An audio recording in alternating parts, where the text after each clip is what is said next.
When you take in account the dark to tell the light, it's reality. Guillermo del Toro has once again proven why he's the modern master of myth and melancholy. Few filmmakers working today can make horror feel this human or tragedy feel this strangely beautiful. Whether it's a faun, a fishman, or a stitched together soul, his creatures always reflect something deeper hidden within ourselves. So with his newest creation now free from the lab, it felt like the perfect time to look back at the films that built his legacy.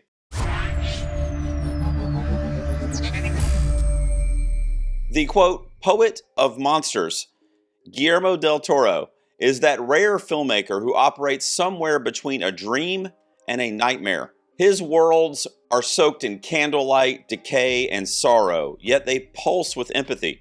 He tells stories about the misunderstood, those outcasts, the unwanted, the monsters who turn out to be more human than the actual humans around them. From Spanish fairy tales to Hollywood epics, his voice never wavers. It's horror married to heart, craftsmanship fused with myth. His films don't just show us creatures, they ask what makes a true human. Ladies and gentlemen, welcome back to The Garage. In case you haven't figured it out, in honor of Frankenstein, which is a movie that I really enjoyed from Guillermo del Toro, being released in the last couple of weeks, I'm going to be ranking my top 10 favorite films from his filmography. A quick disclaimer, as I always give on these rankings, this is just my personal opinion. I wanted to wait until I saw Frankenstein, and now that I have, I know whether or not to include it in this list. Stay tuned. Before the Oscars and the operatic fairy tales, there was blood, leather, and techno. Blade 2 is Del Toro proving that he could take a studio sequel and inject it with style, texture, and unapologetic weirdness.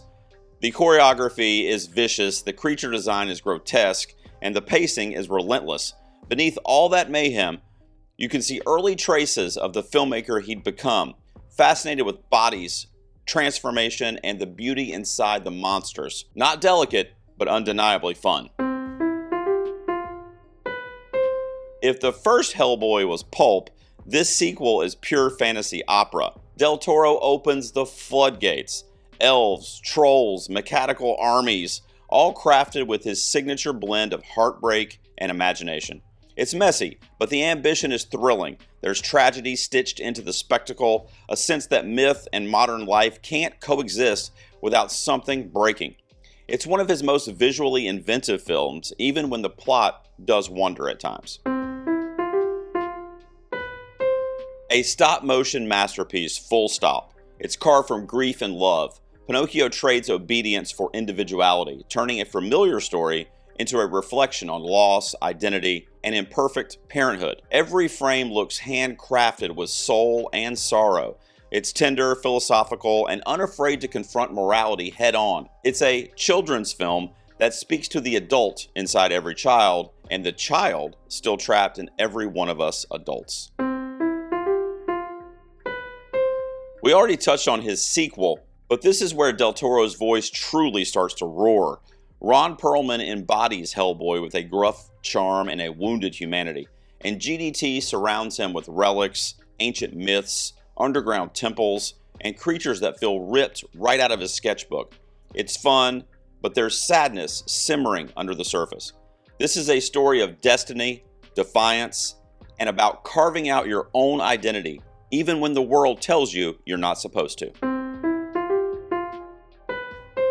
Big robots, big monsters, big heart. Pacific Rim is GDT's love letter to kaiju and mecha storytelling. Earnest, neon-drenched, and proudly sincere. While other blockbusters drown in irony, this one beats with emotional clarity, connection, teamwork, and humanity fighting extinction with nothing but willpower and drift-linked trust.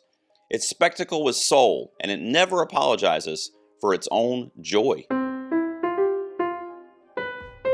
This is the film that won him Oscar Gold, and the one that distills GDT's worldview perfectly. The Shape of Water is a lush, dreamlike fairy tale, where love becomes rebellion, and the so-called monster is the most compassionate being on the screen. Sally Hawkins delivers a stunning silent performance, while Michael Shannon turns in one of his career best, oozing menace and dread. This film treats empathy like a superpower. It's romantic, strange, and completely sincere, exactly the kind of story that only GDT would dare to tell on this scale. A gothic romance wrapped in a ghost story, painted in shades of blood, snow, and candlelight. Crimson Peak understands that ghosts aren't there to scare, they're there to make us remember. GDT crafts a world where the house itself breathes, where every hallway whispers, and where the passion and violence live side by side. It's melodrama elevated to Baroque beauty. It's tragic and intoxicating in equal measure. I love this film, quite possibly his most underrated feature. Here we go, the one that inspired this list. His lifelong obsession finally realized Frankenstein is not just another adaptation. It's a filmmaker confronting the story that shaped him. It's operatic, mournful, and deeply human, exploring loneliness, creation, and the burden of being seen as a monster. You can feel every decade he spent dreaming it into existence.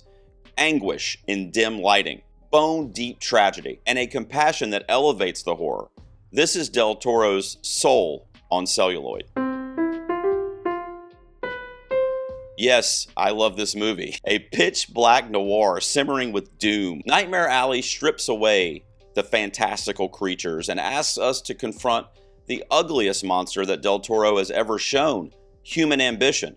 Bradley Cooper gives one of his best performances as a man sliding into moral oblivion, and the carnival to city arc is executed with immaculate craft. The production design and cinematography and almost every other tech is jaw-dropping, but it's the fatalism, that slow, inevitable descent, that makes this one unforgettable.